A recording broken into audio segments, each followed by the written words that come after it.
खोदावंदपुर प्रखंड के Meghaul panchayat ward number 8 से एक ऐसा खबर खुल के आ रहा है जो आपका भी दिल झकझोर देगा।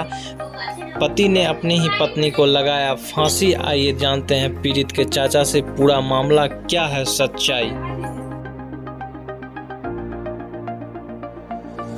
जो गैर कानूनी था, लेकिन उसके बावजूद भी चूंकि लड़की इस घर में बसे तो हमने इसके लिए कोई केस दुनियादारी कानून का सहारा नहीं लिया और चाहा कि इसकी जो ज़िंदगी है यहीं पर अच्छी तरह से कट जाए। लेकिन हम इस संबंध में कई बार उसके पति से बात किए तो मेरा मोबाइल ब्लैकलिस्ट में डाल देता था, बात नहीं करता था और तरह तरह को उसको यातना देते रहता था। सबसे बड़ा यातना देने में उसकी दूसरी जो पत्नी हुई थी वो सबसे ज़्यादा यातना देता था। वह अपने पति पर प्रतिबंध लगाता था कि इससे तुम बात नहीं करेगा, इससे कुछ करेगा नहीं।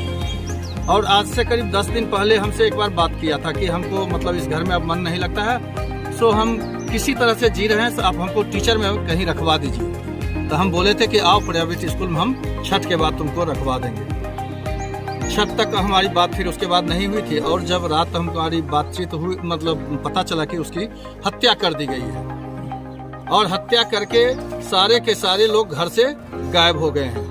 हमने इसको बीच में बोला था कि ऐसा करो कि तुमको अगर वहाँ घर में नहीं बनता तो तुम बंटवारा कर लो।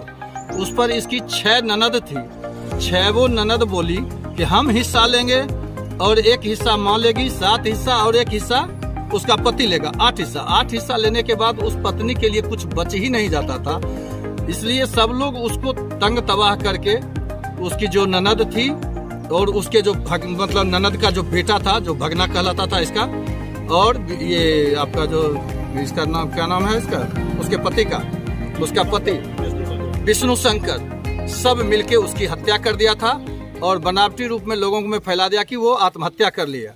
जबकि उसका जितना भी जो गला कटा हुआ है वह एक बहुत पतली रस्सी से और कान के ऊपर तक कटा हुआ है, जो किसी सूरत में फांसी लगाने के बाद ऐसा नहीं होता है। ना तो उसका मुंह खुला हुआ है, ना आंख खुला हुआ है और शरीर पर कई जगह उसके जख्म भी हैं। इस लोगों ने उसकी हत्या करके और अपने लोग सब गांव से फरार हो गए। इस संदर्भ में आपने कहीं शिकायत की है?